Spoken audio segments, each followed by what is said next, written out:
Bien, mes chers collègues, je vous propose de faire revenir en salle les élus.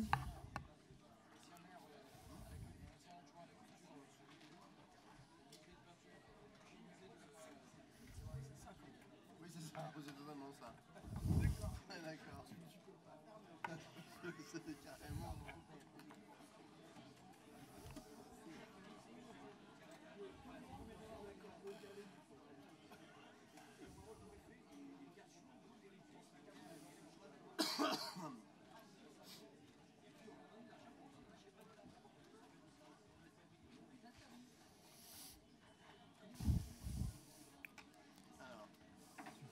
Bien. Bien, je vous propose de vous installer.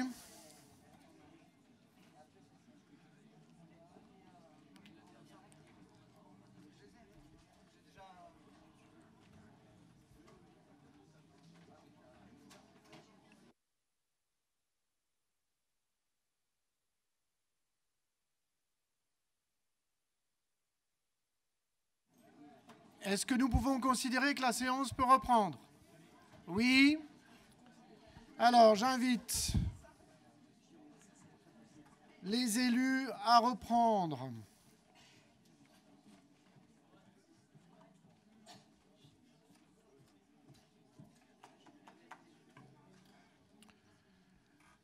Bien, je vais laisser la parole au vice-président pour repréciser suite à ce qu'il a évoqué sur les amendements et notamment ceux qui étaient non recevables, parce que ça m'a été demandé et que ça soit clair. Parce que des amendements non recevables, s'ils étaient adoptés, viendraient à fragiliser la délibération ainsi adoptée, si elle était. Je laisse la parole à Pierre Véry.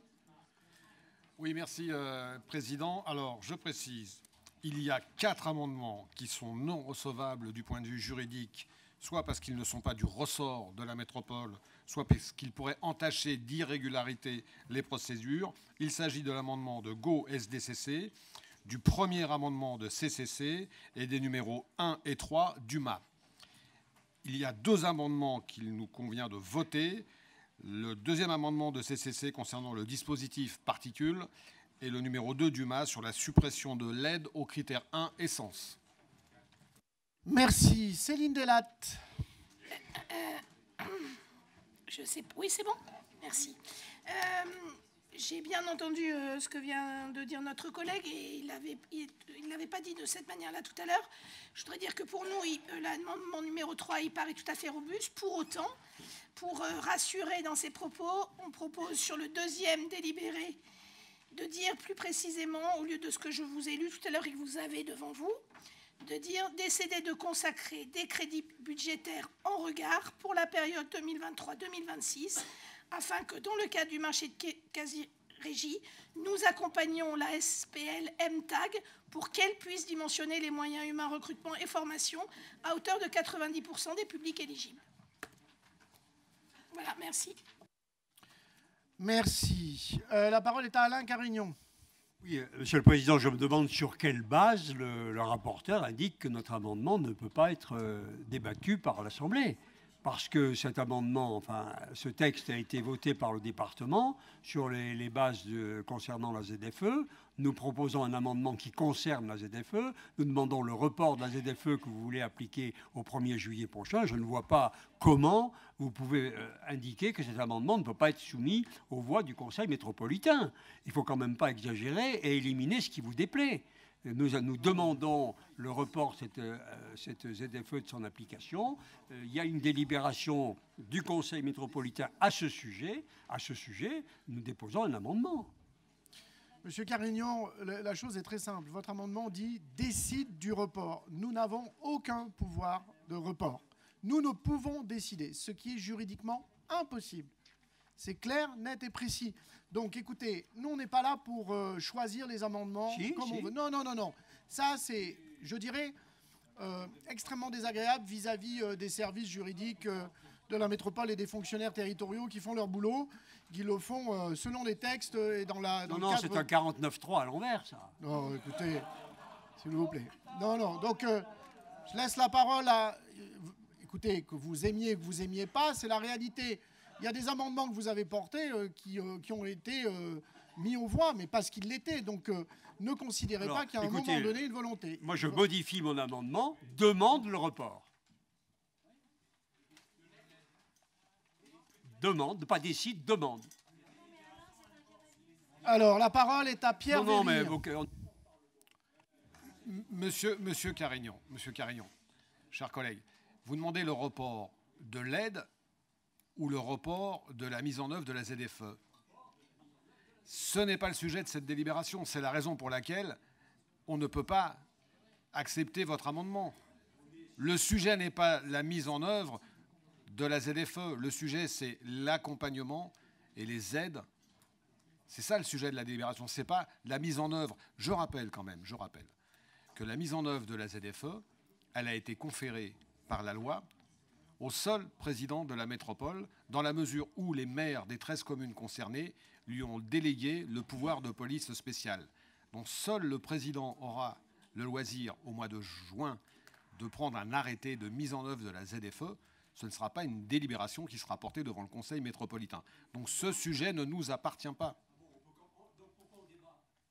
On débat sur l'accompagnement. Ben, il me semblait que vous l'aviez compris. Pardonnez-moi, chers collègues, on a débattu pendant 2h30 de l'accompagnement. C'est pourtant relativement clair.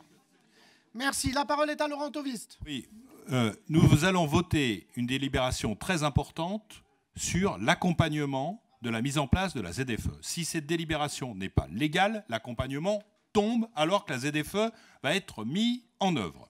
J'entends les pérégrinations et de mes voisins de derrière là, qui voudraient absolument reporter la ZFE pendant des années. C'est leur problème. Il y a une analyse juridique qui a été faite. Vous assurez l'analyse juridique. Si vous n'êtes pas, s'il y a vous la contesterez, mais maintenant on va passer au vote. Parce que ça fait quand même des heures qu'on discute toujours de la même chose. Donc si certains veulent porter le report de la délibération, qu'ils le fassent, peut-être dans une autre enceinte, mais là on vote l'accompagnement des aides. Et je vous propose de voter justement les sujets. Alors, vous avez votre zapette.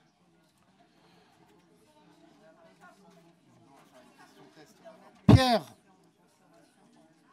Céline Delatte, est-ce qu'on peut... Parce que... Attendez.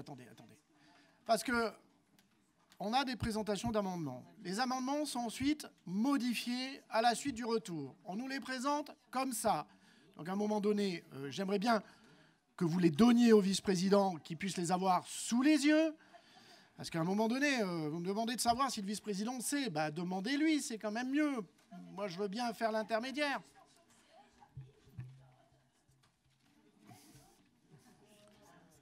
Voilà, parfait.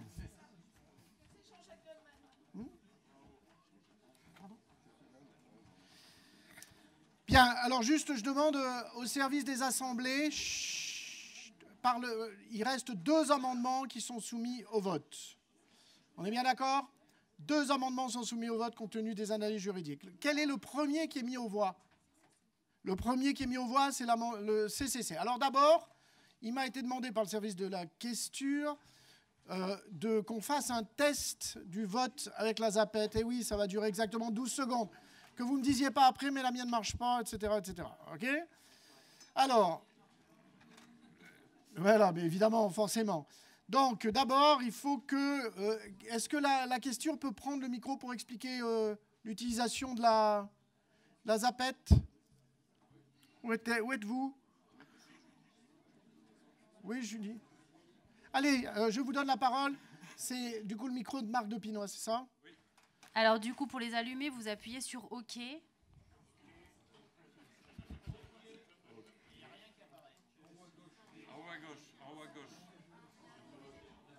Il doit y avoir les petits traits du réseau qui apparaissent. C'est ça. Ça veut dire qu'elle marche. On va attendre la question. Et vous devrez appuyer sur 1 ou 2 en fonction de la question. Et appuyer sur OK. À partir du moment où le petit chiffre est encadré, ça veut dire que le vote est pris en compte. C'est un test. Ah, donc vous pouvez voter. Êtes-vous favorable au chocolat à Pâques? Pour le 1, 2, c'est contre. Abstention pour le 3, et si vous ne voulez pas prendre part au vote. Et après, vous faites OK quand vous avez voté.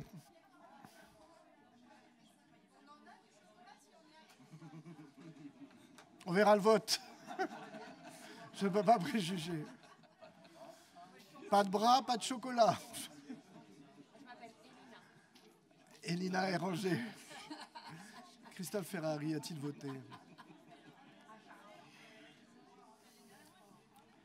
Ça m'a l'air assez clair comme vote. Hein.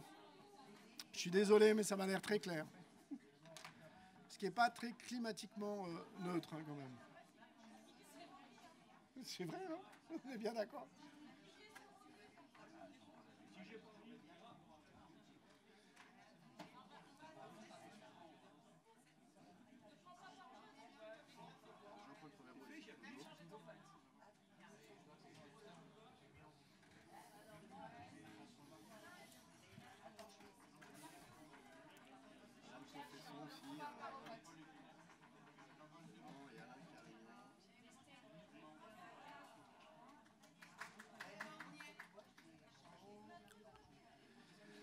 Bien, tout le monde a voté, c'est parfait. Allez, le vote est fermé sur la première question dite test. Nous sommes... voilà, parfait.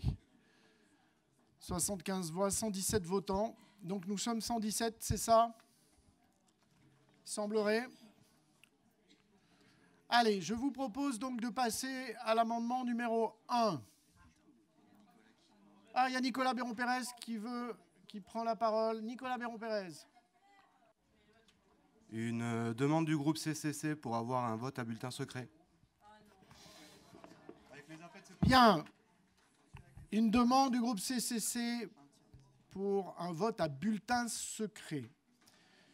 Je rappelle que les règles, c'est 1/3 des présents, les pouvoirs ne comptant pas. Donc, qui souhaite un vote à bulletin secret? Levez la main qui souhaite un vote à bulletin secret. Bien sûr. C'est avec la zapette, mais sans les noms. On vote à main levée pour avoir un secret à bulletin secret.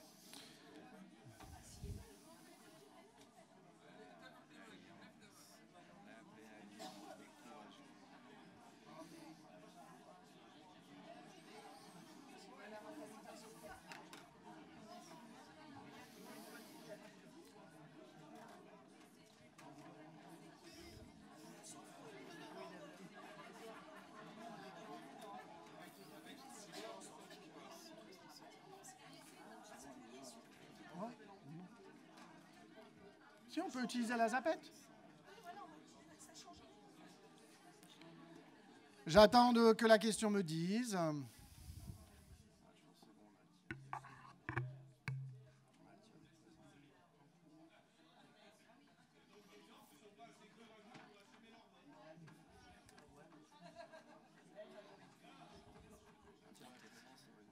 Bien, donc le vote va malgré tout se faire avec la zapette. Donc du coup, est-ce qu'il y a un tiers?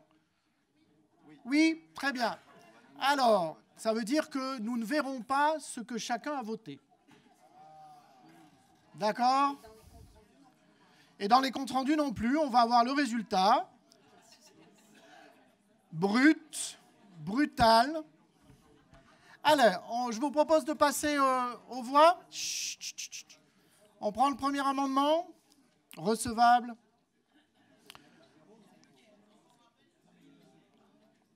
Le premier amendement, est-ce que je peux avoir le premier amendement? C'est celui de CCC. Alors, le premier amendement, on va laisser, vous avez le... Ça apparaît à l'écran là ou pas?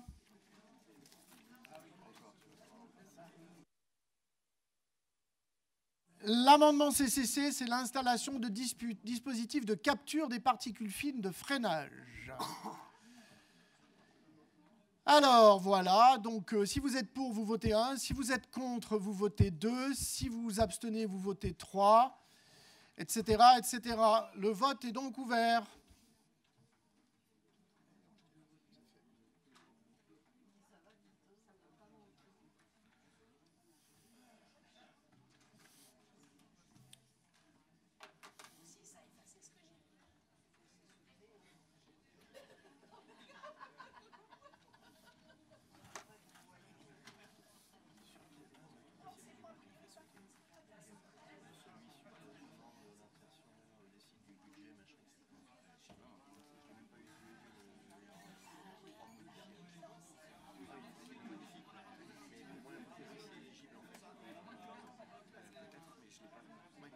c'est trop tard. Donc,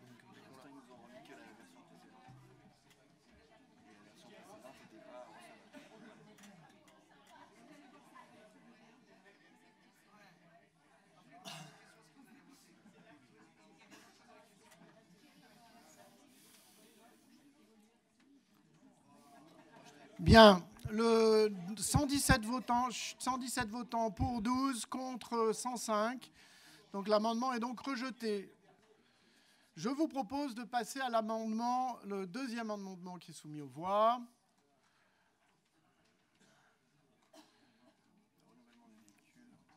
Alors, réserver les aides au renouvellement du véhicule vers un véhicule critère 0, critère 1 ou gaz ou hybride rechargeable sans carburant fossile. Le vote est ouvert.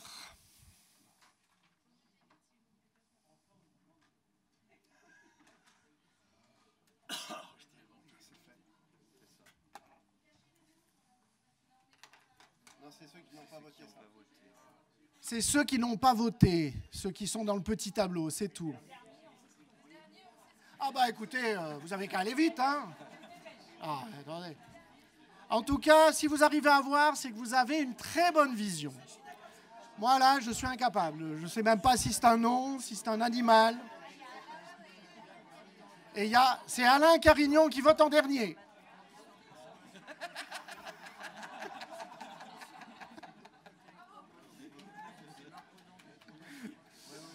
Bien, on attend le résultat. Faites. Alors, 117 votants exprimés, 116, une abstention, pour 33, contre 83. Donc l'amendement est rejeté. Nous passons désormais au vote de la délibération.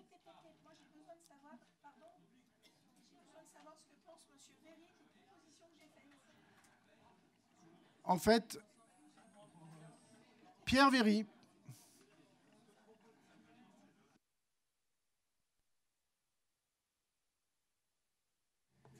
Oui, sur la dernière proposition de modification d'amendement numéro 3, je ne modifie pas mon point de vue et je propose de rejeter l'amendement.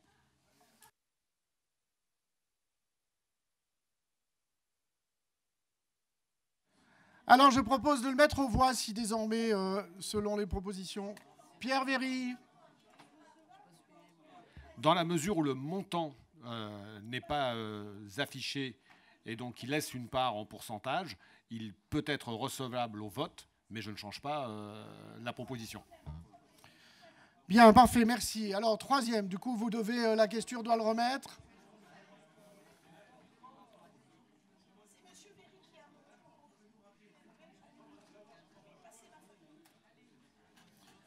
Bien, troisième amendement avec les éléments qui ont été posés. Je vais ouvrir le vote.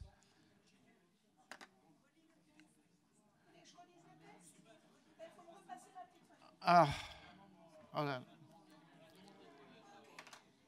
Attendez, oulala, attendez. Mon Dieu, mais... Il nous faudra 3 jours de week-end, hein, moi je vous le dis. Hein. Ça c'est clair. Céline Delatte. Non, déjà, ça commence à voter déjà en plus. Oui, arrêtez de voter parce qu'il faut que je le lise pour tout le monde. Donc, détendez-vous en fait, détendez-vous. Alors lisez Céline, allez-y Respirez, Céline Delatte, lisez, levez-vous. et puis votez en même temps si vous le Donc souhaitez. la proposition, c'est sur le deuxième délibéré, hein, parce qu'il y avait deux points sur cet amendement. Et donc il est proposé d'avoir un amendement qui suit le texte suivant. Décide de consacrer des crédits budgétaires en regard pour la période 2023-2026 afin que, dans le cadre du marché de quasi-régie, nous accompagnions la SPL MTAG pour qu'elle puisse dimensionner les moyens humains, recrutement et formation à hauteur de 90% des publics éligibles.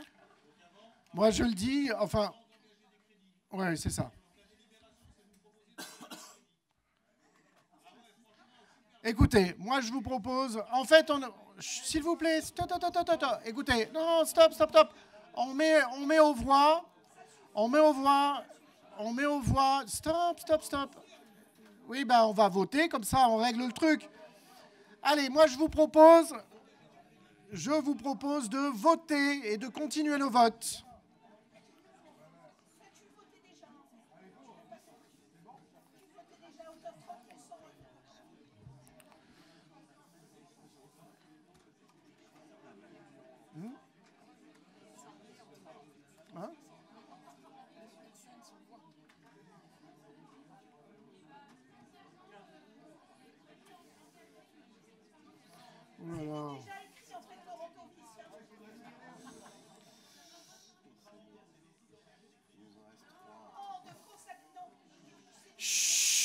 s'il vous plaît. Stop, stop.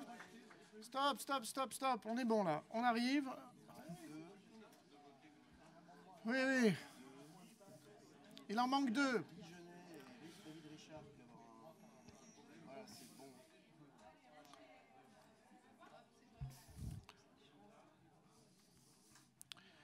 L'amendement est donc rejeté. 80 voix, 37 pour, 80 contre et voilà, 117 votants.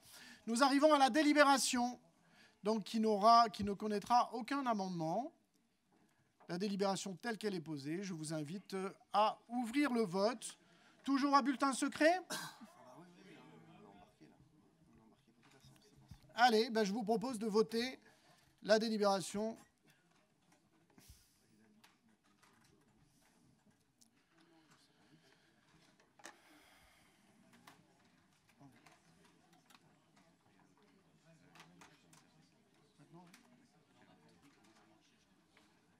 Ça va mieux là. C'est plus.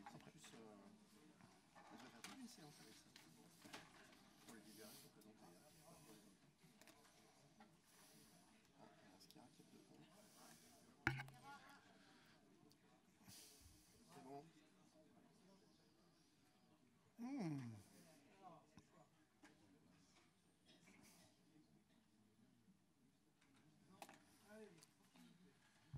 Bien. La délibération est donc adoptée avec 60 voix contre 49 et 8 abstentions. Merci et bravo.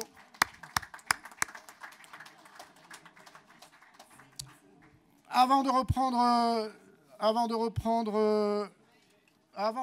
j'ai une demande de prise de parole, pas d'Alain Carignon, mais d'Anouche Agobian. Oui, merci Monsieur le Président, mes chers collègues. Une courte intervention pour vous dire de la manière la plus ouverte qu'il soit la position de 5 élus métropolitains et de leur place au sein de notre Conseil. Il s'agit de Maxence Alotto, Pascal Clouer, Hakim Sabri, Barbara Schumann et de moi-même. Notre expression est celle de la cohérence. Tout d'abord, la cohérence avec notre projet politique de territoire pour lequel nous avons été élus. Un projet de justice sociale, d'égalité d'échange, de solidarité, de transformation des politiques publiques et d'adaptation de notre territoire au changement climatique. Ensuite, la cohérence avec nos valeurs, et parmi celles-ci, la démocratie. Une valeur qui énonce le respect de l'expression de la diversité et qui garantit le droit de chacun d'entre nous à s'exprimer librement, y compris dans l'enceinte des conseils, surtout dans l'enceinte des conseils. Enfin, la cohérence avec ce qui s'est passé récemment au Conseil de la ville de Grenoble. Alors que notre engagement fut total, sans faille, que certains d'entre nous sont au service des Grenoblois depuis plus de 20 ans. 20 années. Nous avons perdu la confiance du maire de Grenoble et la confiance d'une partie de nos collègues de la majorité grenobloise. Nous ne rentrerons pas ici sur les causes de la sanction d'exclusion de la majorité grenobloise, une simple prise de parole, mais sur les retombées sur notre conseil métropolitain. Comment pourrions-nous être d'un côté du boulevard Jean-Pin, celui de la métro, dans la bienveillance, dans l'inclusion, et de l'autre côté, celui de la ville, dans l'hostilité et l'exclusion? Comment pourrions-nous tenir vis-à-vis des citoyens de Grenoble ce double discours? Bien sûr, nous voudrions ici distinguer les élus des autres communes du groupe UMA pour qui nous avons beaucoup d'estime. Mais vous l'aurez compris, Monsieur le Président, mes chers collègues, la cohérence nous conduit inévitablement à sortir du groupe UMA. Ce départ n'est pas de notre volonté, il est la conséquence logique de ce qui s'est passé à la ville-centre. Notre responsabilité, notre seul moyen d'action est simplement d'en tirer les conséquences politiques. Et parmi ces conséquences, nous voulons vous dire que la majorité métropolitaine pourra compter sur nous 5. Bien sûr, nous saurons dire notre diversité. Nous le ferons avec respect de nos règles et en confiance, car nous savons que la majorité métropolitaine, rompue à l'expression du pluralisme, saura écouter les expressions de chacun de ses collègues. Notre attachement sera celui de la fidélité à notre programme, à nos valeurs, à nos engagements au service des citoyens et des citoyennes. Nous souhaitons travailler en bonne intelligence avec toutes les communes dans l'intérêt du territoire. Notre seule ambition, c'est le territoire métropolitain, ce n'est pas le national. Nous souhaitons sortir de l'agitation, du vacarme, de l'ambiguïté, de la radicalité. Nous souhaitons porter une métropole politique apaisée. Nous souhaitons soutenir des méthodes d'action qui visent à prendre le temps de rassembler, de réconcilier. Je vous remercie. Merci. Je vous propose de passer au point suivant, la délibération 41. Prise en compte des spécificités des petites copropriétés et animation du suivi de l'activité Murmure Copropriété. La parole est à Pierre Véry.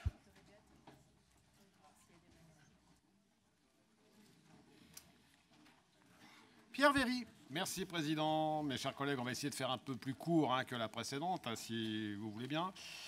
On rappelle qu'en décembre 2021, le Conseil métropolitain adoptait un nouveau règlement d'attribution des aides Murmure Copropriété pour s'adapter au dispositif MaPrimeRénov' Copropriété.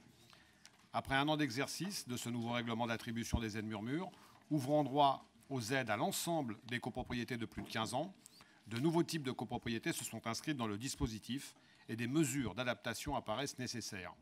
En effet, le dispositif initialement conçu pour les copropriétés construites entre 45 et 75 concernait un grand nombre de copropriétés de 50 logements et plus. Aujourd'hui, l'ouverture à toutes les copropriétés fait apparaître un nombre croissant de petites copropriétés composées de 2 à 20 logements. Elles représentent à ce jour 48% des copropriétés accompagnées. Et ces petites copropriétés font face à des freins majeurs. Elles sont moins attractives pour les professionnels car peu rentables économiquement et ont donc beaucoup de mal à trouver un maître d'œuvre architecte indispensable à l'étude de leur projet de rénovation. On constate un coût d'étude 2 à 4 fois plus cher par logement pour les petites copropriétés par rapport à une copropriété standard composée de 40 à 50 logements. C'est pourquoi il est proposé d'augmenter le plafond de dépenses subventionnables pour les études de maîtrise d'œuvre de 10 000 € à 15 000 €, plus adapté aux montants constatés sur le terrain, faisant ainsi passer l'aide de la métropole jusqu'à 12 000 € pour les copropriétés de moins de 20 logements. Il est précisé que si le nombre de dossiers subventionnés atteint les objectifs envisagés, une enveloppe supplémentaire de 60 000 € par an serait nécessaire sur une dépense d'investissement moyenne annuelle de 2,2 millions d'euros. En complément, il est proposé de permettre une labellisation au long cours et non plus à date fixe des groupements de maîtrise d'œuvre et des bureaux d'études thermiques, afin de répondre à une demande existante et d'aller chercher de nouveaux partenaires plus à même de répondre aux besoins des petites copropriétés. Le règlement de labellisation en annexe de la délibération prévoit la possibilité de recevoir des offres des candidats jusqu'au 1er septembre 2024. Enfin, afin d'optimiser la gestion et le suivi du dispositif, il est proposé de signer une convention avec l'Agence parisienne du climat, l'APC, qui a développé un logiciel spécifique de gestion des projets de rénovation thermique des copropriétés, Coach Copro, et qui anime un réseau des collectivités utilisatrices du logiciel. Je vous remercie. Merci beaucoup. Claude Soulier. Oui, merci Monsieur le Président. Je voudrais intervenir justement sur ce processus Murmure. Aujourd'hui, on est tous en train d'essayer de rénover des vieux bâtiments. D'ailleurs, c'est un peu dans le sens de l'histoire. Et moi, dernièrement, je suis sur un programme, là, où on est en train d'attaquer l'isolation par l'extérieur, la façade de 150 mètres carrés, 34 000 €. Et notre grande surprise, c'est que justement, on ne peut pas accéder à cette aide, puisque la copropriété, par le fait, on la crée maintenant, donc elle a moins de 15 ans. Et donc, on n'est pas éligible dans votre processus Murmure. Donc, du coup, on est en ce moment en pleine démarche pour rénover les vieux bâtiments et ainsi de suite. Mais comme on crée de ce fait une copropriété qui a moins de 15 ans, on n'a pas accès à l'offre Murmure. Merci. Pardon, excusez-moi, je ne sais pas ce que c'est cette affaire. Voilà, Pierre Véry. Oui. Alors, moi, ce que je vous propose, et puis je parle sous le contrôle de la présidente de l'Agence locale de l'énergie et du climat, Dominique Chemelin, qui est à côté de moi, c'est qu'on regarde avec précision de quoi il retourne. Parce que si c'est la copropriété qui vient juste d'être créée, moi, ce qui m'intéresse, c'est l'âge du bâtiment. C'est-à-dire que si le bâtiment, c'est un bâtiment énergivore qui a 20, 30 ou plus, eh bien, de mon point de vue, vous devriez rentrer dans le dispositif. Donc c'est ce qu'il faut regarder. Peut-être qu'effectivement, c'est ça l'aspect juridique qui paraît important de regarder. Pardon, excusez-moi. Sur le site internet, hein, c'est explicite, hein, il faut que la copropriété ait plus de 15 ans.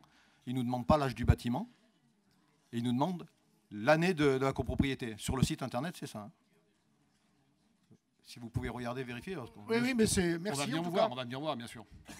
La parole est à Dominique Cheblin. Oui. Enfin, il faut qu'on regarde votre dossier. On ne va pas en parler effectivement maintenant. Oui, c'est pas le lieu. Donc, effectivement, on reprend contact avec l'ALEC et on voit ça avec vous. Merci pour ce point. Le but, c'est que effectivement, les copropriétés, nous puissions aller le plus loin possible. Et c'est vrai qu'un certain nombre, parfois, échappent. Et parce que, voilà, un cas particulier évoqué. Je mets aux voix, du coup, ce dispositif. Qui s'oppose? Qui s'abstient? Unanimité, merci. Le soutien aux énergies renouvelables, le dispositif d'aide à l'installation de systèmes solaires thermiques pour les particuliers. La parole est à Pierre Véry. Je vous remercie, Président. On rappelle que sur notre territoire, la métropole accompagne déjà de nombreux projets de production d'ENR pour les communes, les bailleurs, les entreprises, les promoteurs et les particuliers en copropriété. Ce dispositif baptisé Fonds Chaleur Territorial est en place depuis 2018 dans le cadre d'un partenariat avec l'ADEME. Sur 61 projets déjà aidés, seuls 5 ont concerné le solaire thermique.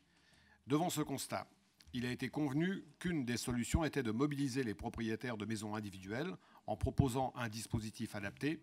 C'est ainsi que la métropole a expérimenté en 2022 une offre test dans le cadre de Grenoble Capitale Verte sous la forme d'une prime de 1 500 €, avec pour objectif de soutenir un nombre réduit de 15 installations solaires, chauffe-eau solaire ou chauffe-eau ou chauffage solaire. 15 projets ont été déposés en seulement 3 mois. Le dispositif expérimental a également montré que pour les maisons individuelles, l'équipement en système solaire thermique était techniquement accessible dans la grande majorité des projets. Donc plébiscité par la Convention citoyenne pour le climat, c'est l'action 2.4.2, la métropole propose de créer un nouveau dispositif pérenne d'accompagnement à l'installation de systèmes solaires thermiques en fonction du revenu des ménages. L'aide financière sera de 2 000 € pour les foyers très modestes et modestes, 1 200 € pour les foyers intermédiaires, 1 000 € pour les foyers hors plafond de ressources. Cette aide sera cumulable avec l'aide Murmure et les aides de l'État. L'ensemble doit permettre de couvrir au moins 50% de l'investissement. On rappelle que le prix d'un chauffe-eau solaire est d'environ 7 000 €. Merci, c'est clair. Je mets aux voix qui s'opposent. Non, une intervention? Ben si, voilà, ben ça y est, maintenant j'ai effectivement la demande. Laura Siffert. Pardon. Merci. Non, je vais être assez rapide parce qu'on a déjà dit beaucoup de choses sur le sujet et le vice-président en a dit une partie. Effectivement, l'énergie solaire thermique reste méconnue, se développe peu en France et à fortiori sur le territoire de la métropole, on voit qu'avec l'expérience Capitale Verte, c'est quand même demandé.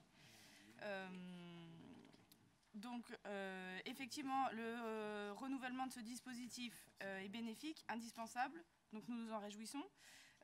Cependant, au regard de l'objectif annoncé de 30 GWh en solaire thermique en 2030, c'est-à-dire qu'on doit augmenter de 2 à 3 GWh par an, 30 à 60 ménages, cela fait à peine, si j'ai bien calculé, 1/10 de l'objectif atteint.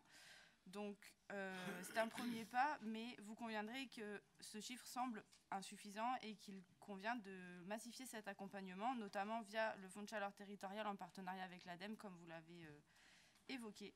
Et nous pensons aussi qu'une campagne de communication pour faire connaître ce dispositif est nécessaire. Notre objectif doit être de viser des milliers de foyers et non quelques dizaines.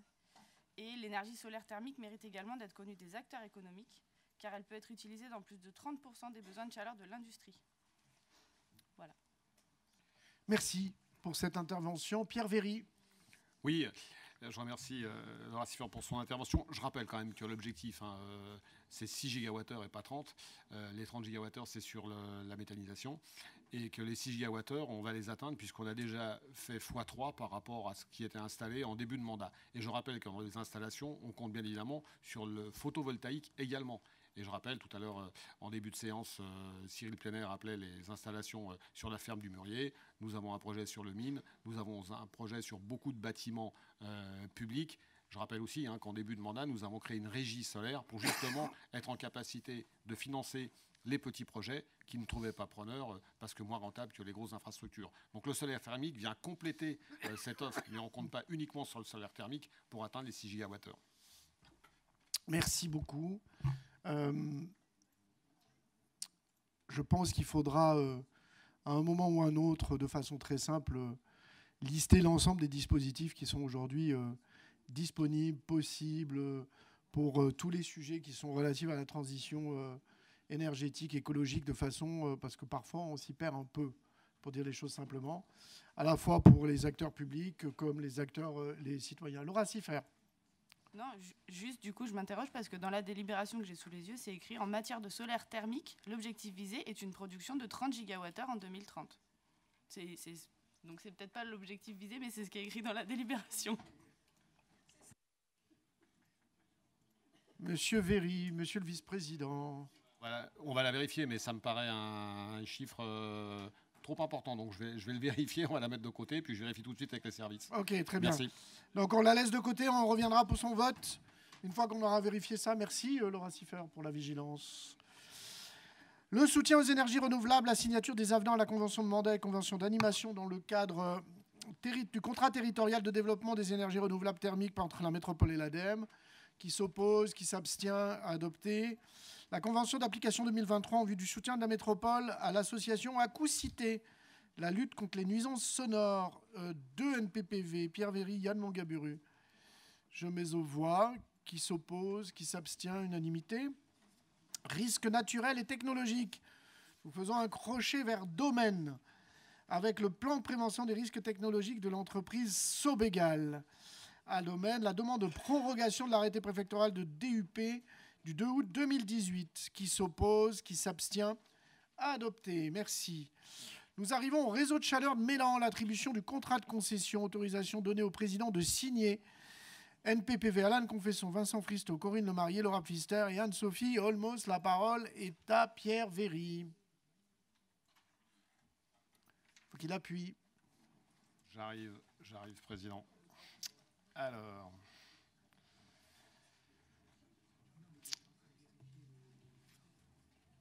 on rappelle que le 2 juillet 2021, le Conseil métropolitain approuvait la réalisation d'un réseau de chaleur sur la commune de Mélan, alimenté par l'incinérateur Athanor qui fournira environ 85% de l'énergie au réseau, le complément étant fourni par des chaudières d'appoint secours au gaz. Le réseau prévoit de desservir les quartiers des Éguinards, de Miplaine, le projet PLM, ainsi que le secteur situé entre ce projet et la mairie, pour un cumul de consommation d'environ 23 gigawattheures par an et 11 km de longueur de réseau. Le 30 septembre 2022, le Conseil métropolitain approuvait le principe d'une concession de services publics pour la conception, la réalisation et l'exploitation de ce réseau et indiquait alors que les candidats proposent des offres sur des durées de 12, 17 et 22 ans afin que la métropole puisse choisir le projet le plus pertinent pour les futurs usagers. Les candidats admis pour l'analyse des offres sont Coriance, qui est un groupe créé en 1998 par Gaz de France, la compagnie de chauffage intercommunale de l'agglomération grenobloise, la CCIAG, que je ne ferai pas l'affront de vous présenter. Les deux candidats ont remis leurs offres et des négociations ont été menées le 13 décembre 2022 par les services de la métropole, leurs assistants à maîtrise d'ouvrage et 2 élus métropolitains désignés par arrêté en date du 5 décembre 2022, messieurs Georges Oudjaoudi et Bertrand Spindler. Les offres finales des 2 candidats ont été reçues dans les délais, soit avant le 3 février 2023. 5 critères permettaient de juger ces 2 offres. Le critère numéro 1 concernait les conditions économiques et financières. Malgré un tarif légèrement plus élevé, la CCIAG obtient une meilleure note car son offre est jugée plus solide sur le compte d'exploitation prévisionnel, avec notamment une commercialisation plus prudente et des travaux moins onéreux que Coriance.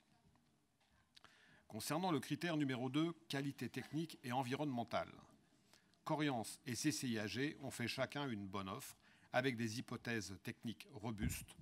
On note une très légère avance pour Coriance dans la notation. Concernant le critère numéro 3, niveau des engagements juridiques, qui est un point important. La CCIAG obtient une note assez basse, car elle a proposé des modifications du contrat de concession, non pas à la faveur de la collectivité et des usagers, comme cela lui était demandé, mais pour dérisquer le contrat en sa faveur. A l'inverse, Coriance a proposé des modifications qui améliorent le contrat au bénéfice du service. Je tiens à préciser que le choix de ce critère est essentiel, puisqu'il permet d'analyser de manière précise la conformité des engagements contractuels des candidats sur des aspects qui ne sont ni purement techniques, ni purement économiques, et qui ne pourraient donc pas entrer précisément dans l'appréciation des critères techniques et économiques. À travers ce critère, le candidat qui prend le plus d'engagements favorables à la collectivité et aux abonnés du service public est donc mieux noté que celui qui réduit ses risques et protège ses intérêts au détriment de ceux de la collectivité et des abonnés. Concernant le critère numéro 4, qualité du service, pas de point démarquant entre les deux candidats qui obtiennent la même note. Enfin, sur le critère numéro 5, qualité sociale de l'offre, Coriance propose un nombre d'heures d'insertion 2,5 fois plus important que la CCIAG, 10 000 heures très exactement contre 4 100 heures. Cette dernière s'étant contentée du minimum imposé dans le marché, la note de Coriance est donc supérieure à celle de la CCIAG. Concernant enfin la durée de la concession, la métropole fait le choix d'un contrat plus court sur 17 années. Cette durée permet d'une part une remise en concurrence plus rapide et d'autre part la capacité pour le concédant de renégocier les termes du contrat et d'améliorer la compétitivité du service concédé. Au final, l'offre de Coriance sur 17 ans est jugée la meilleure, prenant en compte la qualité technique et environnementale de l'offre, les efforts faits sur les emplois en insertion et la notion de transfert de risque qui est inhérente à un contrat de concession et doit donc être assumée pleinement par le candidat retenu. Il est donc proposé au Conseil métropolitain de retenir pour la concession de services publics relative à la conception, la réalisation et l'exploitation du réseau de chaleur de la commune de Mélan, l'offre de la société Coriance, après analyse sur la base des critères de jugement prévus au règlement de la consultation. J'ai une demande de prise de parole de Joël Ours. Merci, Monsieur le Président. Je suis intervenue régulièrement depuis 3 ans au fil des différentes délibérations sur ce projet de chauffage urbain à Mélan. Les solutions techniques ont changé plusieurs fois et à ma connaissance, il n'y a pas eu d'enquête de pré-commercialisation. Quant à la délibération qui nous concerne aujourd'hui, à savoir l'attribution du marché de réseau de chaleur urbain à Mélan au délégataire Coriance, elle est loin de nous rassurer. J'aimerais tout d'abord alerter sur le risque commercial et financier lié notamment à l'explosion des coûts. Vous avez fait voter un budget à l'origine sur la base d'un investissement d'environ 9 millions d'euros et d'un coût moyen d'environ 90 € du mégawattheure. Ces chiffres nous semblaient déjà peu attractifs, mais l'offre présentée par Coriance atteint maintenant un niveau d'investissement évalué à 19 millions d'euros, soit plus de 100% d'augmentation et un coût du mégawattheure de 105 €. C'est une véritable alerte pour nous, car ce coût supplémentaire va forcément se répercuter sur le prix de la chaleur et, in fine, nombre de copropriétés n'opteront pas pour le chauffage urbain à ce tarif. De plus, vous avez annoncé que le risque commercial et financier serait pris en charge par le délégataire. Mais en réalité, le délégataire a prévu dans le contrat de nombreux cas pour lesquels il pourra augmenter ses tarifs de vente. Par exemple, il demande que les tarifs de vente soient renégociés au cas où la commercialisation n'atteindrait pas 90% de la cible qu'il annonce, cible qui semble en l'occurrence très irréaliste. Il demande aussi que les tarifs soient renégociés en cas de hausse du coût des travaux prévus par Coriance. De même, si le coût dépasse 75 000 € pour dévier les autres réseaux d'eau, de gaz ou d'électricité. Ce risque dont je parle est d'ailleurs clairement expliquée dans le rapport à la page 17. Je me permets de citer juste 2 phrases. Le fonctionnement financier ne nous semble ni sécurisé, ni viable pour la DSP et ouvre la porte à des modifications de tarifs par voie d'avenant. 2e phrase, le compte d'exploitation prévisionnel de Coriance est agressif et semble fragile et pourrait mettre en péril l'autonomie économique de la DSP en cas d'imprévu. Le rapport souligne aussi la fragilité financière lors des premières années qui va entraîner un déficit de trésorerie. La structure juridique indépendante mise en place aura-t-elle les moyens d'y faire face ? Enfin, je voulais attirer également l'attention sur le fait que l'investissement est fortement subventionné. L'ADEME suivra-t-elle cette augmentation du coût des travaux ?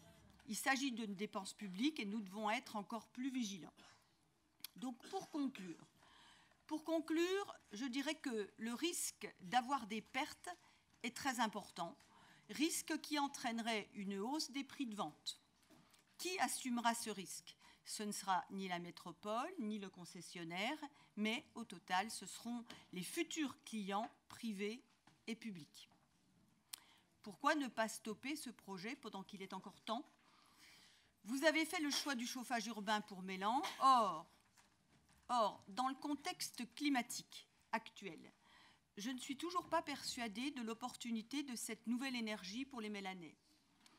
La priorité des priorités est aujourd'hui la sobriété énergétique. Il faut donc des investissements visant à consommer le moins possible. Or, chacun peut comprendre que moins on consomme, moins le réseau de chauffage sera rentable. Pourquoi ne pas creuser d'autres solutions alternatives telles qu'un plan d'isolation massif, le plan Murmure, des pompes à chaleur, de la géothermie favorable dans la zone. Ces solutions sont tout à fait conformes à la politique nationale bas carbone. Permettez-moi de terminer mon propos par un remerciement. En effet, des membres de la commission extramunicipale de Mélan ont fait un travail très poussé, sérieux et factuel sur ce sujet complexe qu'est le chauffage urbain. Ils ont d'ailleurs rédigé un avis détaillé en forme d'alerte sur le chauffage urbain mélanais. Et avis dont l'objet était d'éclairer les élus métropolitains mélanais. Je m'en suis fortement inspirée et je tenais à les en remercier. Merci. Y a-t-il d'autres demandes de prise de parole sur ce sujet? Dominique Escaron. Oui, alors nous aussi, on est un tout petit peu inquiets sur ce projet. Moi, j'ai peut-être pas tout suivi sous l'angle précis, mais j'ai cru comprendre qu'effectivement, on doit amener un réseau de chaleur sur des bâtiments qui vont être équipés de chauffage au gaz en attendant. Bon, donc ça, c'est ce que j'ai cru comprendre. Et puis, comme j'ai la parole, j'en profite pour dire quand même qu'on est toujours un peu prudent avec toutes ces affaires-là, parce que je vois que la délib suivante, c'est encore une fois le célèbre chauffage au bois là, de Miribel-Lanchâtre, où ça fait des années qu'on rame là-dessus, et où nous, on a toujours été extrêmement réservés là-dessus, et on voit qu'on continue à payer sur ce système qui, manifestement, depuis le début, alors qu'on avait quand même bien tiré la sonnette d'alarme, posait problème. Alors moi, je ne voudrais pas que sur un projet aussi important et significatif que celui de Mélan, on se retrouve encore dans une galère qui n'est pas complètement maîtrisée. Merci. Y a-t-il d'autres demandes de prise de parole? Moi, je voudrais juste répondre à un point à Madame Moore sur finalement l'appétit que pourront avoir les copropriétés de se relier au chauffage urbain. Je voudrais vous témoigner, Madame Moore, de ce que j'ai moi comme retour d'une commune reliée au chauffage urbain qui est Pont-de-Clé. Et aujourd'hui, de ce que me disent les copropriétés qui ne sont pas reliées au chauffage urbain.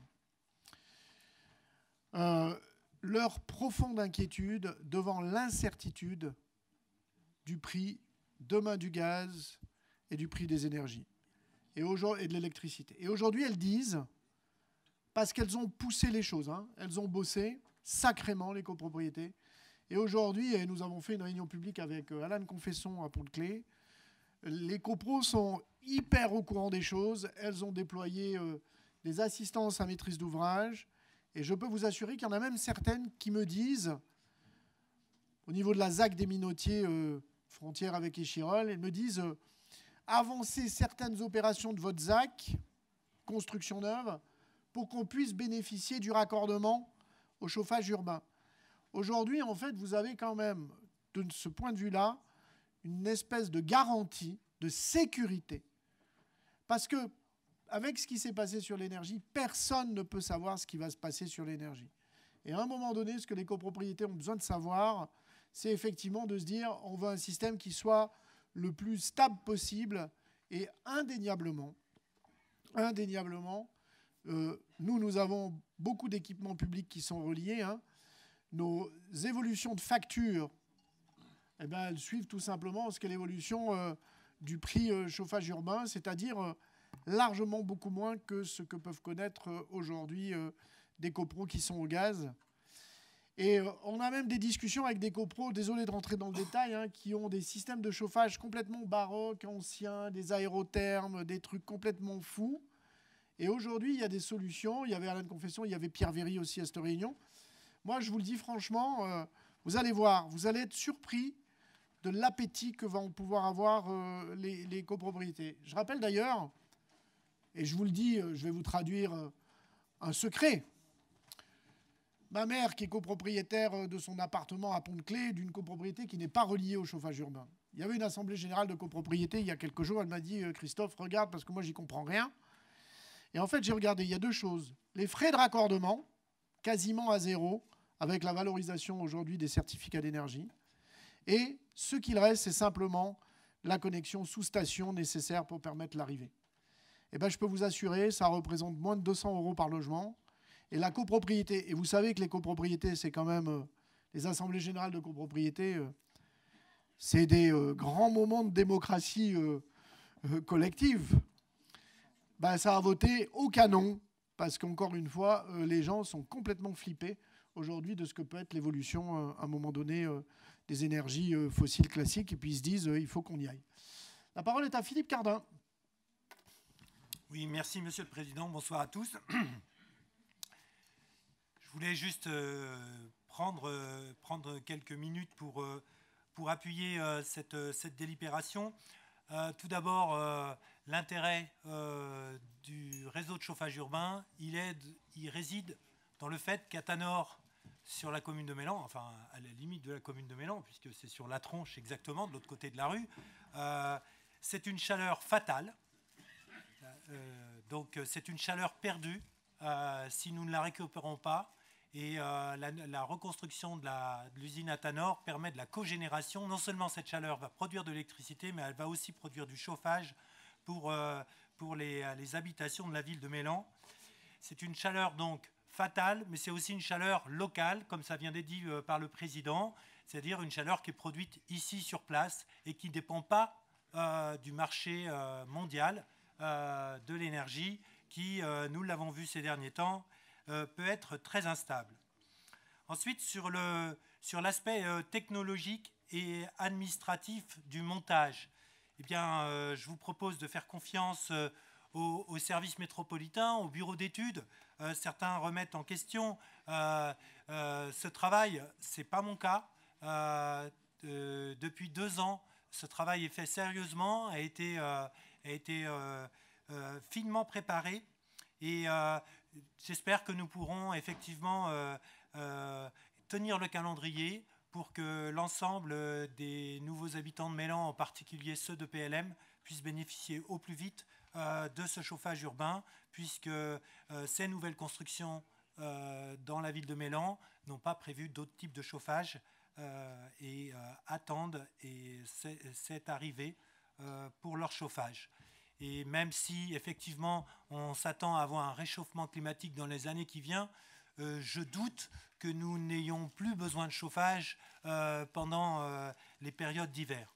Enfin, ce réseau de chauffage urbain va être très utile à la ville elle-même, puisque, comme pour beaucoup de villes, et cette semaine nous en parlions encore avec le vice-président au sport, la principale consommation c'est la piscine, et elle va être liée à ce chauffage urbain, comme les écoles, le gymnase, la mairie elle-même. Donc c'est beaucoup de locaux communaux qui vont pouvoir ainsi bénéficier de ce réseau de chauffage urbain. Donc c'est avec joie que les Mélanais accueilleront ce chauffage et que nous prendrons part à ce vote, bien sûr, positivement. Merci. La parole est à Emmanuel Carroz. Ah non. Oui, en fait, c'était une explication. Oui, c'était une explication de vote, tout simplement. Simplement pour vous expliquer que le petit groupe de 5 déclaré tout à l'heure s'abstiendra sur cette délibération. Merci. La parole est à Claude Soulier. Oui, merci, Monsieur le Président. Écoutez, moi, je voudrais revenir quand même sur le chauffage urbain. Je pense que l'intervention de Joël Lourd, c'était très clair. Et on n'a pas eu les réponses qu'on attendait. Quand un marché est signé pour 9 millions d'euros et qui passe à 19 millions d'euros, il y a quand même un gap qui est quand même conséquent. Donc là-dessus, on voudrait quand même avoir une explication. Après, on ne remet pas en cause que le chauffage urbain, le chauffage de proximité est une aubaine, bien entendu, on peut le comprendre. Néanmoins, il y a quand même des zones d'ombre sur justement le plafonnement ou le déplafonnement possible du tarif au kilowatt. Toutes ces questions sont restées sans réponse de votre part. Alors, bon, après, vous pouvez nous raconter tous les bienfaits du chauffage. D'ailleurs, on peut valider. Néanmoins, aujourd'hui, il y a quand même une question de quelques millions d'euros qui traînent. Et on aimerait avoir une réponse par rapport à ça, quoi. Merci. Merci. La parole est à Thierry Semanaz. Et ensuite, je donnerai la parole à Pierre Véry. Bon, en fait, Thierry Semanaz, il va prendre la balle au bon du maire de Mélan, parce qu'il a fait allusion au fait qu'il y avait aussi des aspects sportifs. Alors, vous allez peut-être pas aimer forcément ma métaphore. Mais je sais bien qu'il y a certains qui n'ont pas regardé la finale de la Coupe du Monde de football entre la France et l'Argentine. C'était tout à fait leur droit. On va dire que tout ça s'est joué donc au pénalty. Et que les pénaltys, parfois, on les tire au-dessus de la cage, ou parfois on les tire sur le poteau, ou parfois on les tire dans la cage. Et moi, ce que j'ai pu voir au moment où on a restitué les résultats de l'étude, et je ne remets pas en cause les services, et je dirais que voilà, tout ça s'est joué pour moi un peu au pénalty. Et que dans ce cadre-là, j'avoue que ne pas avoir notre 3e étoile, moi je suis assez mauvais perdant. Et ce n'est pas pour autant que j'en veux aux Argentins, hein, mais il n'empêche que j'aurais mieux aimé que ce soit plutôt nous qui nous imposions. Donc dans ce cadre-là, moi je considère qu'il est possible de s'abstenir sur une délibération de ce type-là. Peut-être parce que je veux dire à tout le monde que je n'aime pas perdre et que je trouve qu'il faut qu'on soit un peu mauvais perdant, surtout quand c'est un des outils que nous aimons développer sur l'agglomération qui en fait les frais. Merci. La parole est à Pierre Véry. Oui, merci Président. Alors, quelques éléments de réponse. On rappelle que dans le contrat, les investissements sont supportés par le concessionnaire. Donc c'est Coriance qui prend le risque de supporter ces investissements et donc d'accélérer la commercialisation.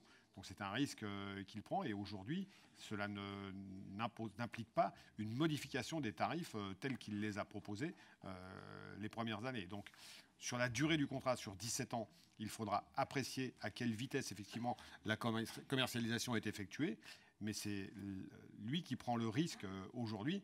Donc au cours d'une vie d'une concession, et c'est ce qui se passe actuellement avec la compagnie de chauffage, on le rappelle, qui a la totalité des réseaux de chaleur, que ce soit le réseau principal, le réseau de Pont-de-Claix, le réseau de Gières, c'est la compagnie de chauffage qui aujourd'hui les a en concession. Et nous en sommes en 5 années, au 5e avenant, où chaque année il y a des avenants pour justement discuter. C'est une bonne relation, j'ai envie de dire, entre le concessionnaire et le concédant. Donc aujourd'hui, Coriance ne modifie pas le tarif et prend le risque de financer ces investissements. Et je voudrais rappeler quand même que sur la question des ENR, c'est aussi une question environnementale.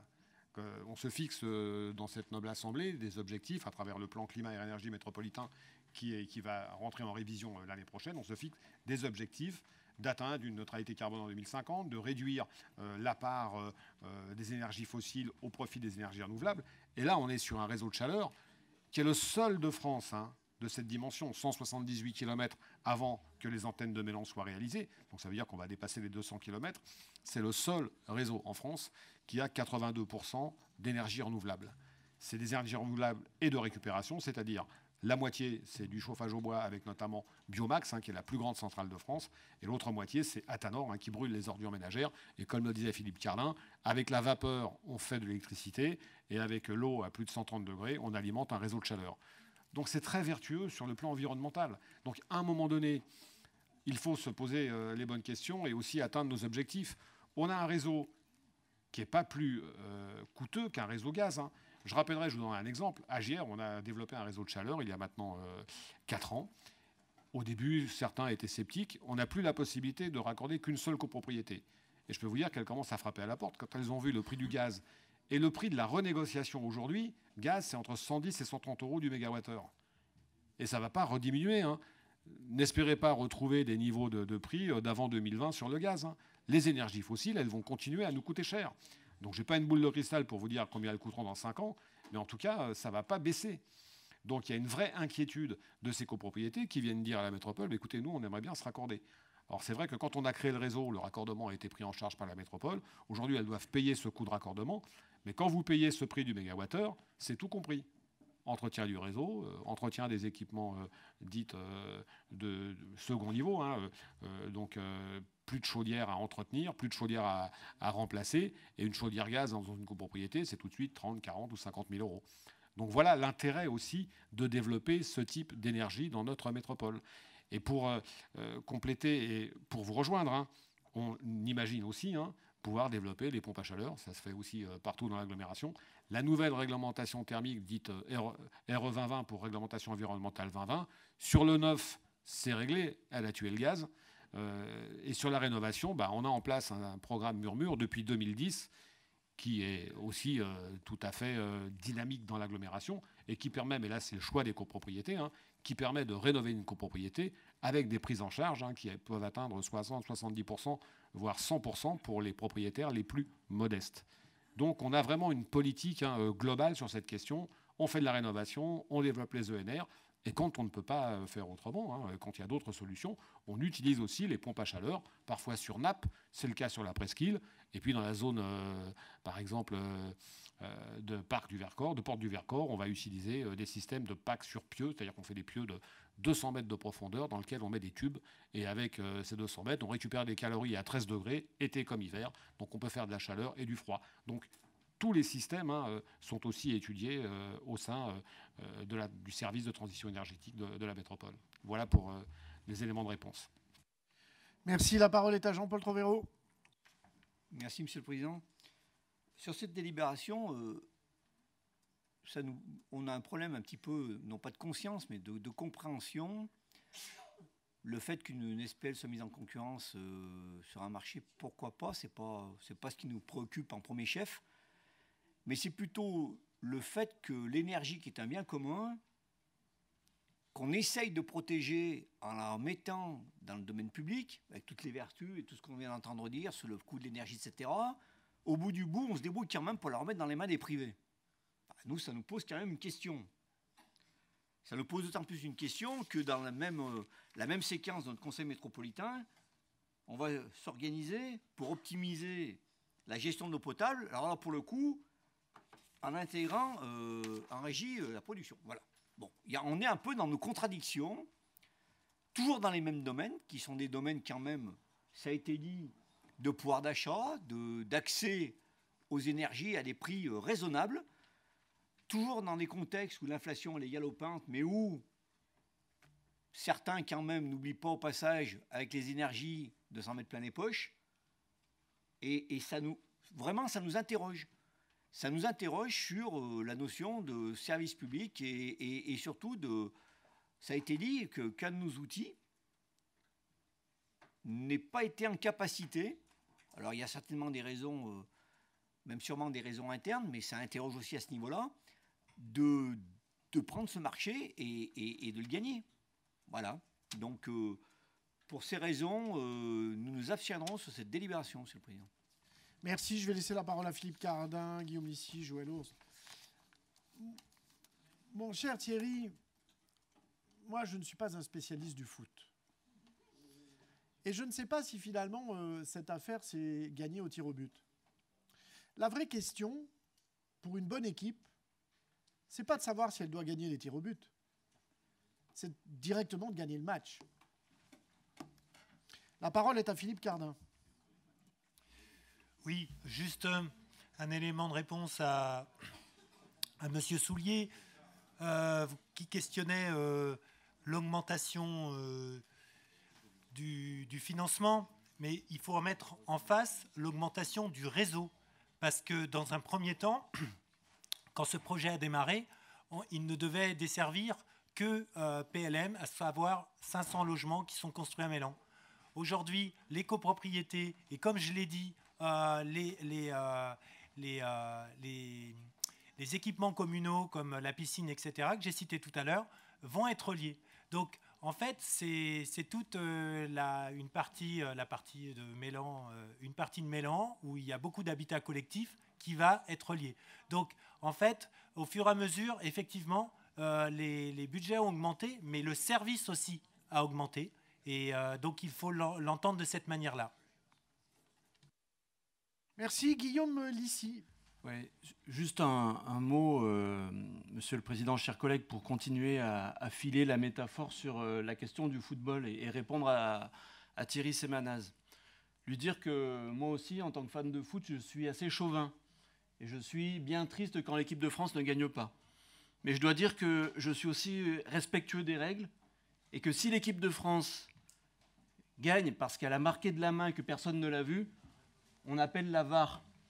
Et la VAR, en l'occurrence, la vérification vidéo, c'est le respect de la règle. Et le respect de la règle, c'est le code de la commande publique qui nous rappelle, excusez-moi, qu'il y a une procédure et qu'il y a une commission de délégation de service public, qu'il y a des règles, et que même si on a très envie que son équipe gagne, quand la commission de délégation de service public et l'arbitre rappellent que la règle n'est pas respectée, eh bien, on respecte le score et le résultat du match. Et même si on est très triste que notre outil ne l'ait pas emporté, il faut aussi et se rappeler que le fait d'enfreindre ces règles-là, ben, ça peut aller parfois jusqu'à des infractions pénales. Et qu'il est important pour nous de nous mettre dans un cadre légal parce que nous sommes des élus de la République et que les élus de la République respectent la loi. Merci. Laurent Amadieu.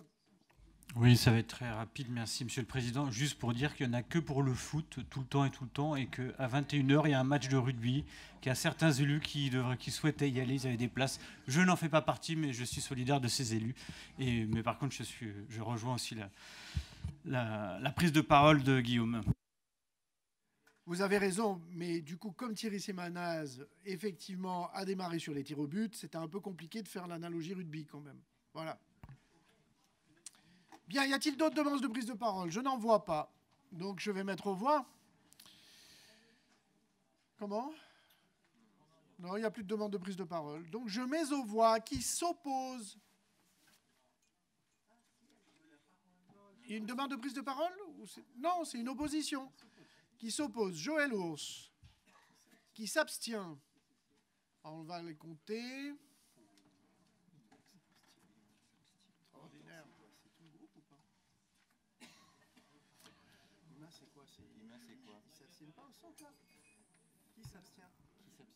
Qui s'abstient chez Huma, qui ne s'abstient pas. Alors, on va laisser qui s'abstient.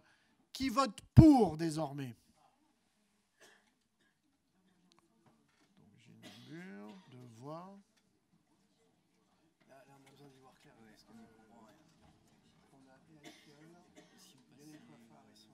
Bravo, monsieur le maire. Donc, on a qui vote pour? Lionel Coiffard, plus sans pouvoir, visiblement, c'est ça? Voilà, c'est pour ça, les deux mains, c'est pour ça que j'ai bien compris. Lionel Coiffard et son pouvoir, mais je ne sais pas ce qui est marqué sur le pouvoir. Donc je ne sais pas. Éric Piolle, c'est 1 voix, et Gilles Namur, 2. Donc la sienne est sans doute le pouvoir qu'il porte. Et du coup, non mais, Laura, vous abstenez, c'est ça. Ok, ça c'est les pour. Hein. Donc les pour, c'est le groupe ACT, c'est le groupe NMC, dans sa globalité, sauf NPPV pour Corinne Lemarié. Siégeant, très bien. NPPV pour également Vincent Fristo. Qui c'est qui est pour NPPV, alors, maintenant, je n'ai pas dit les NPPV, je vais les demander. On a bien noté, vous avez tout noté ou c'est pas clair, c'est bon? Bah, j'aime pas quand vous me faites... Ouais. C'est, le vote, c'est... Vous voulez qu'on fasse ça à la zapette ou pas? Bon, allez, comme ça, c'est quand même un sujet super important.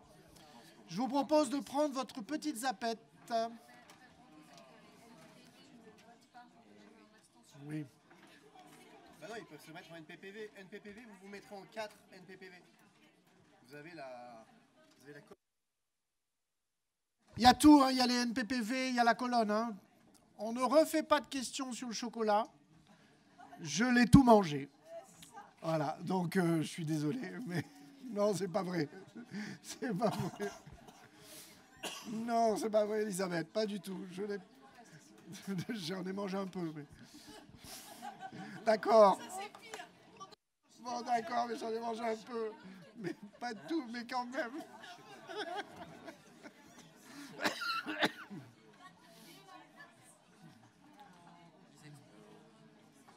Oui.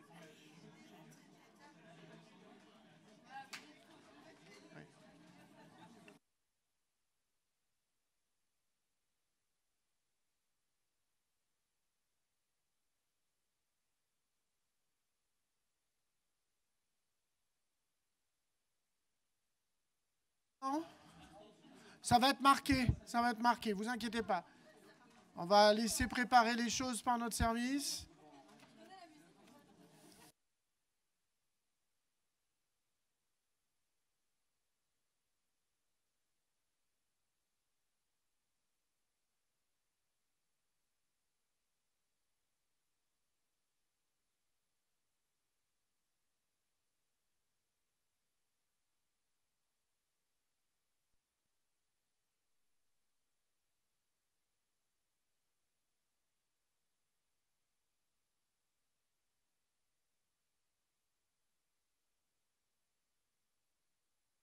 Attendez, ça y est, donc pour, c'est le 1. Il faut faire OK d'abord. Appuyez sur OK sur votre petite zapette.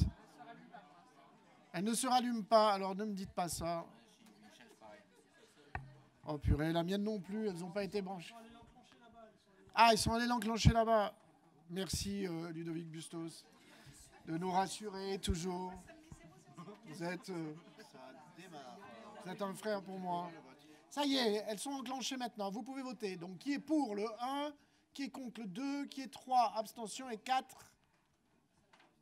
pour 1.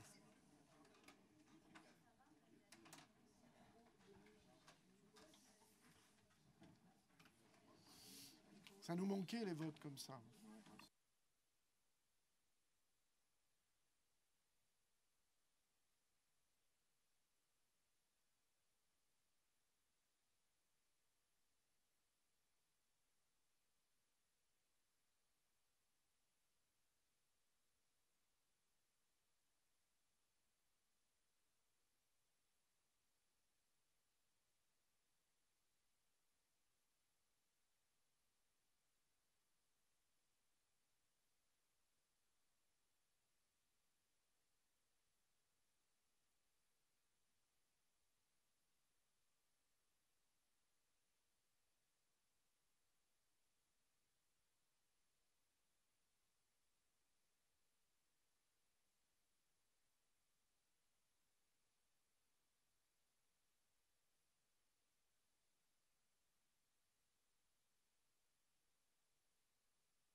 Bien, alors donc là, à 110, on est au bout, là, c'est ça que vous me dites? Non? Il en reste encore? Ah, ok.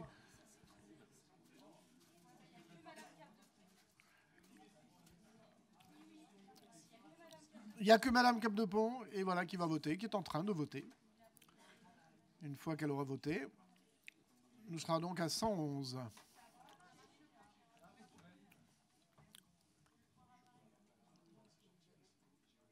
Oui, ça y est. Fait. Check. 111 votants.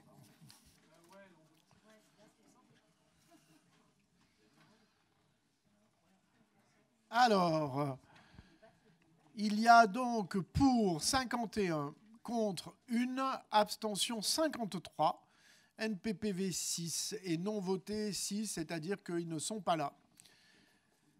Et ils n'ont pas donné de pouvoir. Donc voilà, donc la délibération est donc adoptée. Merci infiniment. Je vous propose, je laisse la première vice-présidente présider un moment. Merci. Pierre Véry, la parole, et je lui la laisse, et ensuite je laisse la première vice-présidente prendre... Oui, pour confirmer qu'il n'y a pas d'erreur dans la délibération sur le solaire thermique, c'est bien 30 gigawattheures, ce qui correspond bien au schéma directeur énergie à horizon 2030, donc dont acte. Donc du coup, sur cette délibération solaire thermique, la délibération 42, soutien aux énergies renouvelables, dispositif d'aide à l'installation de systèmes solaires thermiques en particulier, qui s'oppose, qui s'abstient, unanimité, merci, je laisse la... Donc c'est la 70. 70.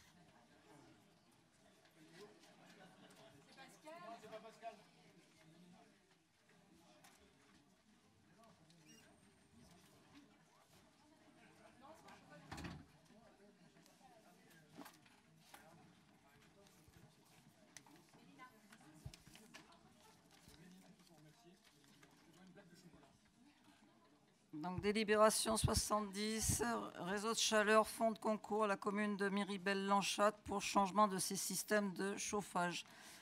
Il n'y a pas de débat. Y a-t-il des oppositions? Opposition? C'est noté. Oui. Abstention? Donc approuvé. Merci. La 71, chauffage urbain, rapport annuel du délégataire CCIAG pour la concession du réseau de chaleur principal de la métropole. Donc là, on prend acte du rapport d'activité. Il n'y a pas de vote. Ensuite, nous passons dans le domaine espace public, voirie, infrastructure, cyclable et mobilité douce. La 72, note d'information, glissement de versant de Richardaire impactant la RD8. La 73, versement d'un fonds de concours pour les travaux de création d'une piste de secours à Miribel-Lanchâtre. Et autorisation donc donnée au président de signer la convention, qui n'est pas en débat non plus, jusqu'à la 82 d'ailleurs. La 75...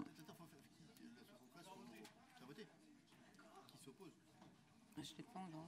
Faire voter. 73, faut que tu la fasses voter. Oui, ben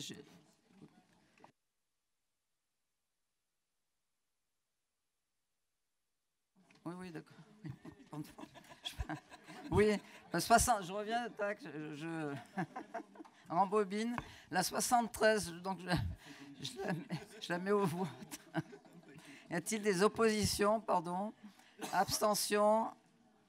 Approuvé à l'unanimité. La 75, mission de maîtrise d'œuvre pour l'aménagement de l'axe structurant cycle Jean Perrault, Jean Jaurès sur Grenoble et Hébin. Même vote? Non. Opposition? Abstention? Oui. Bon. Merci. 76, mission de maîtrise d'œuvre pour le réaménagement et l'insertion d'une piste cyclable bidirectionnelle sur l'avenue Rhin-Danube et la rue Anatole France à Grenoble. Même vote cette fois-ci. Même vote. Merci. 77, Grande Alpes, secteur opérationnel Grande Place, mission de maîtrise d'œuvre pour le projet d'aménagement des espaces publics. Il s'agit d'un avenant numéro 3 au contrat de maîtrise d'œuvre qui fixe la répartition financière des co-traitants. Est-ce que c'est le même vote? Non. Alors, pareil. Merci. 78, travaux d'entretien courant, de dévégétalisation et d'enlèvement d'Ambacle sur les ouvrages d'art de Grenoble Métropole. C'est une attribution des accords cadres. Est-ce que c'est le même vote? Non. Y a-t-il des oppositions? Abstention? Unanimité, merci. 79, accord cadre d'inspection et d'évaluation d'ouvrages de protection contre les risques naturels sur l'ensemble du territoire de Grenoble-Alpes Métropole. Pour unanimité sur cette délibération. Merci. 80, accord cadre à bon de commande d'entretien des dépendances routières végétalisées. Est-ce que c'est le même vote? Pour. Merci. Accord cadre à bon de commande, la 81, comptage et observation terrain des déplacements de la métropole grenobloise. Même vote. 82, accord cadre de fourniture de matériel de signalisation lumineuse tricolore. Unanimité aussi. Merci. Et nous passons au cycle de l'eau. 83. La présentation par la vice-présidente Anne-Sophie Olmos, optimisation de la gestion de l'eau potable, intégration en régie de la production de l'eau et des outils de gestion patrimoniale. Anne-Sophie Olmos. Merci beaucoup, Madame la Première Vice-Présidente. Je vous demande encore un tout petit peu d'attention, il reste que 2 délibérations en débat. Je ne serai pas trop longue et je voudrais juste faire un petit big up à Pierre Véry parce qu'il a été au front presque toute la journée en présentant plein de délibérations, donc je pense fortement à lui. Mesdames et messieurs, chers élus, en 2015, dans le cadre de la loi MAPTAM, la métropole prend la compétence eau potable et crée une régie à simple autonomie financière.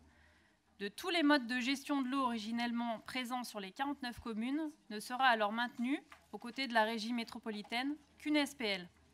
La SPL Haute-Grenoble-Alpes, résultat de la fusion entre la SPL Sergadie et de la SPL Haute-Grenoble. Les contrats de délégation de services publics aux opérateurs privés seront progressivement tous supprimés. La volonté politique de 2015 est ainsi bien respectée. Simplifier les modes de gestion et ne garder que 2 opérateurs d'exploitation 100% publics.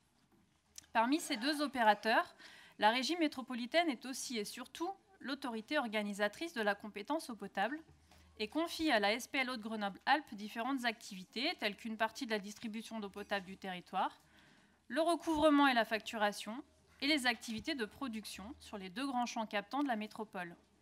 Ces 2 grands champs captants étant en effet historiquement gérés par les SPL Haute-Grenoble et Sergadie. La SPL a pour avantage de pouvoir mener ses activités également hors du territoire métropolitain et pour le compte de ses actionnaires 100% publics.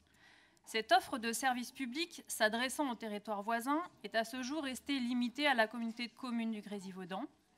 Cette dernière vient d'ailleurs de délibérer pour confier des contrats de distribution à la SPL, et ce pour la première fois, comme on dit, en in-house, pour les communes de Crolles et Bernin, communes sur lesquelles sont implantés les 2 grands industriels des semi-conducteurs.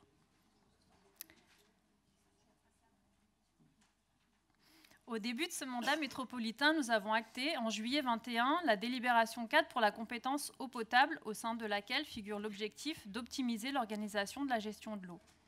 Pour ce faire, nous avons réuni un groupe de travail composé des membres du conseil d'exploitation des régies eau et assainissement, et nous nous sommes fait accompagner d'un cabinet d'études chargé d'analyser les impacts salariaux, économiques, organisationnels, juridiques de différents scénarios.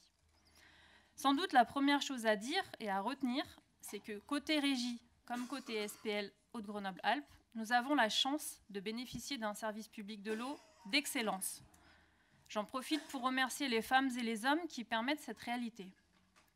Le fait d'avoir 2 opérateurs doublonne cependant certaines organisations de travail et alourdit certains processus. Ce sont donc principalement des gains d'efficience qui sont attendus par l'optimisation des modes de gestion de l'eau. Il n'y a plus vraiment d'importants postes de gains financiers à attendre puisque la majeure partie d'optimisation a déjà été fort bien menée dans le mandat précédent en retravaillant les contrats liant la SPL Haute-Grenoble-Alpes à la métropole. Quelques points de difficulté sont également à résoudre et principalement une problématique relative à la sûreté des sites de production de l'eau potable.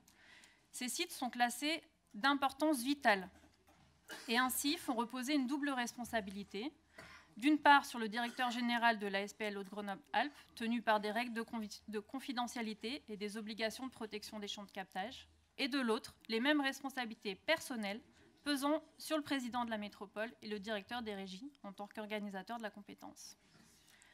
Par ailleurs, il existe également une nécessité de maîtrise complète de la connaissance patrimoniale par la régie métropolitaine et l'harmonisation des outils s'y afférents.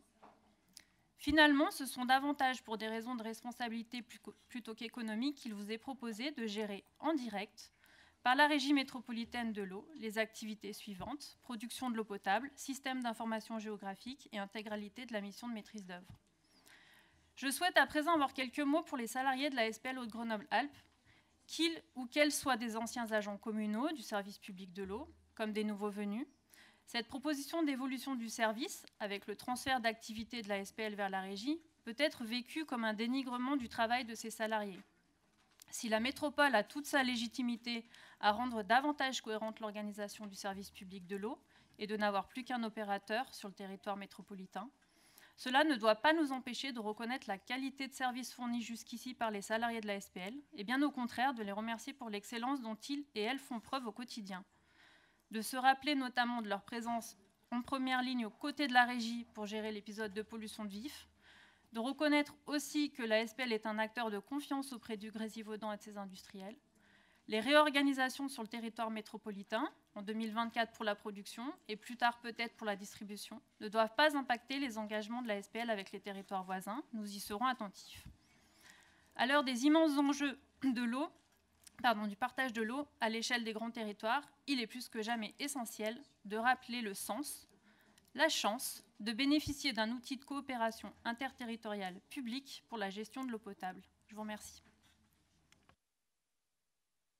Merci beaucoup. La parole est à Michel Savin. Oui, merci Président. Simplement une question à la vice-présidente, mais aussi peut-être au... Non, même pas peut-être. Une question aussi au président de la métropole. Je vais peut-être parler à... Je ne vais pas demander son autorisation, mais au nom de mon collègue Marc Audon, peut-être. Parce qu'on parle d'optimiser la gestion de l'eau dans cette agglomération. Une simple question, où en est le remboursement de la dette de la ville de Grenoble à la métropole? Même la vice-présidente. Pour une meilleure optimisation de la gestion de l'eau et une question d'équité vis-à-vis des autres communes, où en êtes-vous? On va vous répondre, monsieur. On va vous répondre. Non, oui, vous inquiétez pas. Oui, oui. Diana Gdou. Merci, monsieur le Président. Alors, nous avons la chance de bénéficier dans notre territoire d'une eau abondante et de qualité et d'un service public de l'eau performant. Nous accueillons notre groupe favorablement le passage en régie de la production d'eau potable, c'est-à-dire une intégration plus complète au service public. Cette évolution doit permettre une meilleure tarification aux usagers. Nous souhaitons qu'elle se fasse également au profit de la qualité du service et des conditions de travail des agents de la régie et des salariés de la SPL qui intégreront ou non la régie. Dans ces conditions, nous soutenons également l'objectif d'intégration complète à terme en régie publique directe, comme les communistes ont pu l'exprimer depuis des années. Merci. Merci. La parole est à Michel Verret. Oui, personnellement, moi, c'est une grande satisfaction parce que c'est effectivement, et on sera tous d'accord là-dessus, mais c'est bien aussi de le rappeler, l'eau, c'est un sujet qui est ô combien stratégique. Et c'est vraiment une ressource au service du bien commun, au même titre que l'énergie et puis la santé, effectivement, que tout le monde doit avoir accès. Donc, l'organisation actuelle, et ça a été dit par Anne-Sophie, n'était pas tout à fait satisfaisante et vous avez parce que vous avez des activités qui sont propres à la métropole, d'autres à la SPL et certaines qui sont communes aux deux. Donc c'est pas, d'où effectivement, vous l'imaginez bien, effectivement un pilotage qui n'est pas tout à fait aisé à tous les niveaux en termes de responsabilité, effectivement, de gestion sociale et autres. Hein, vous avez le détail dans la délibération. Donc une gestion publique de l'eau s'imposait effectivement. dans un premier temps avec la production et j'espère la distribution le plus rapidement possible parce que c'est assez lié et ça permettra une maîtrise directe de l'outil avec en plus à la clé des économies tout de même puisque certaines activités seront bien évidemment mutualisées puisque je prends un exemple simple, c'est l'accueil des abonnés qui est réparti des deux côtés. Donc, ce n'est pas du tout facile pour les usagers à ce niveau-là. Donc, j'y suis fortement favorable à ce passage en régie, en tout cas de la production et dans un second temps de la distribution. Et juste peut-être simplement dire que en tout cas, est reconnu pour sa qualité et les compétences de ses agents, bien évidemment. Hein. Et la régie métropolitaine sera en tout cas réputée comme professionnalisme, hein, tout le monde le reconnaît, saura, et je n'ai aucun doute là-dessus, accompagner effectivement de bonne manière cette prochaine unification des services. Merci. La parole est à Corinne Lemarié. Merci, Président. Donc pour le groupe NMC, la SPL, Société publique locale, est un outil mis à disposition des collectivités territoriales pour remplir ses missions et pas l'inverse. Et il était important de ne pas se tromper de débat, et ça a été le cas, donc tant mieux, et revenir sur les fondamentaux. Cette délibération indique la direction vers laquelle nous voulons, en tant que métropole, organiser et réaliser un service public de l'eau potable dans les conditions et l'organisation qui répondent de façon les plus efficaces à nos obligations et responsabilités. Nous connaissons l'histoire de l'eau sur notre métropole, avec ses investissements visionnaires et ses travaux engagés dès 1835 par le maire de l'époque et sa réglementation dite Beria, qui vont lui permettre de mieux contrôler les usages de l'eau pour lutter contre l'insalubrité. Nous connaissons également l'importance des travaux initiés par Joseph Thiervoz, qui met au point un projet ambitieux destiné à répondre en priorité aux besoins en eau des habitants et qui se concrétisera par le captage des eaux de Rochefort sur la commune d'Allières-Hérissé, aujourd'hui Vars-Allières-Hérissé. Nous sommes donc les héritiers d'un patrimoine public de grande qualité,